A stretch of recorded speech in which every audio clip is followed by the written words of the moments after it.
Assalamualaikum warahmatullahi wabarakatuh. Kembali lagi ke channel saya Entok Medan Channel. Halo, apa kabar sahabat peternak entok seluruh Indonesia? Apa kabar semuanya? Agar channel ini semakin maju dan berkembang, jangan lupa di like, komen, dan subscribe video ini.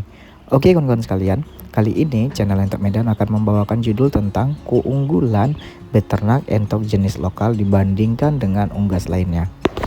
Dalam beternak entok jenis lokal, entok jenis lokal menawarkan keuntungan tinggi karena ketahanan penyakit yang sangat kuat, pakan yang fleksibel, mudah dan murah, sangat mudah sekali untuk dicari ya pakan-pakan alternatif, serta permintaan daging yang tinggi dengan harga yang stabil.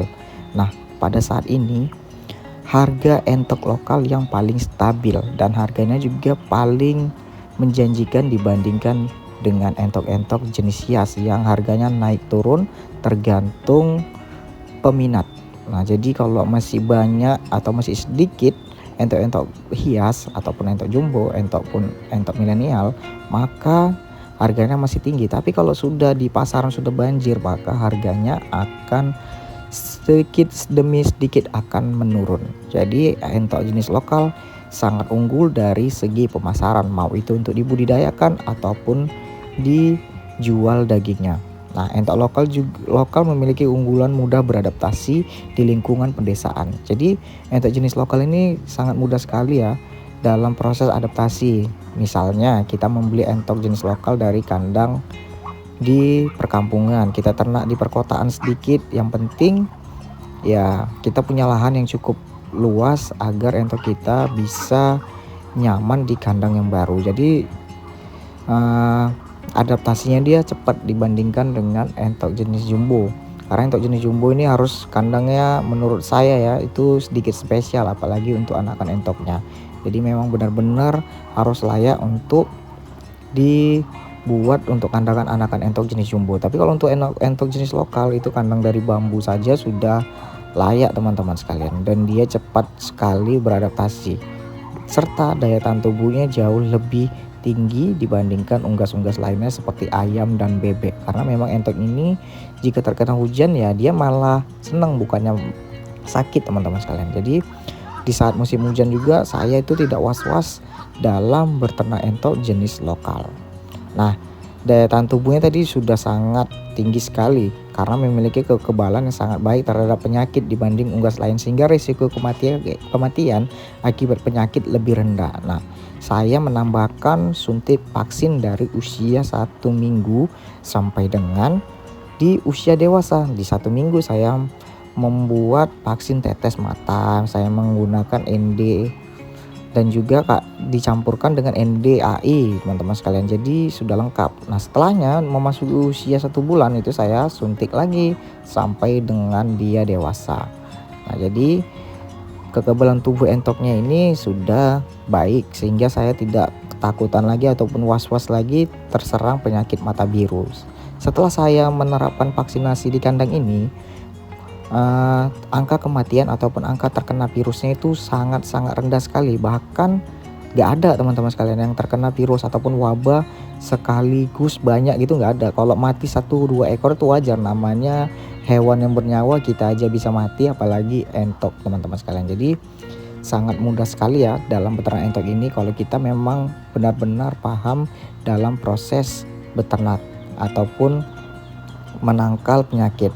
Nah, selanjutnya manajemen pakan mudah. Entok lokal adalah pemakan segala ataupun omnivora. Mereka bisa diberi pakan alternatif seperti dedak, sisa dapur, eceng gondok ataupun limbah pertanian sehingga menekan biaya pakan. Nah, untuk di kandang saya itu menggunakan tungkul jagung yang digiling. Jadi di sini ada tempat penggilingan tungkul jagung ataupun ya sisa limbah dari jagung itu digiling halus. Setelahnya saya menggunakan pakan alternatif dari limbah tepung KFC, jadi limbah ayam goreng itu. Nah, itu saya campur padukan menggunakan tungkul jagung tadi, saya tambahkan air sedikit lalu dicampur dengan umbi-umbian seperti umbi daun talas yang sudah pernah saya jelaskan, umbi daun singkong, serta dedaunan yang tinggi akan manfaat untuk pertumbuhan dan perkembangan entok yang ada di kandang saya. Nah, setelahnya saya juga memberi pakan alternatif yang tinggi akan protein ya. Yang biasanya saya gunakan itu pakan dari limbah insang ikan lele, itu sangat tinggi proteinnya. Itu biasanya saya masak dahulu, setelahnya baru saya campur padukan dengan tungkul jagung yang digiling, tepung KFC, dan juga dedaunan. Nah, setelahnya permintaan pasar tinggi dan stabil dari daging entok. Entok memiliki tekstur dan cita rasa yang khas yang diminati di masyarakat Indonesia ini sangat-sangat diminati sekali, apalagi pada sekarang-sekarang ini entok ini sangat dicari. Sementara ketersediaannya terbatas. Nah, memang untuk kawan-kawan sekalian itu kalau beternak entok ini sangat tinggi sekali dalam proses pemasaran dan juga permintaan. Jadi peluangnya masih besar dibanding kita beternak ayam kampung. Beternak ayam kampung ini sudah banyak sekali diambil oleh PT-PT besar, pengusaha-pengusaha besar, sehingga dia bisa merajai pasaran. Berbanding terbalik dengan beternak entok jenis lokal. Nah, entok jenis lokal ini hanya diternakkan secara kecil-kecilan. Di kandang saya sendiri ya, kalau dibilang skala besar ya masih belum.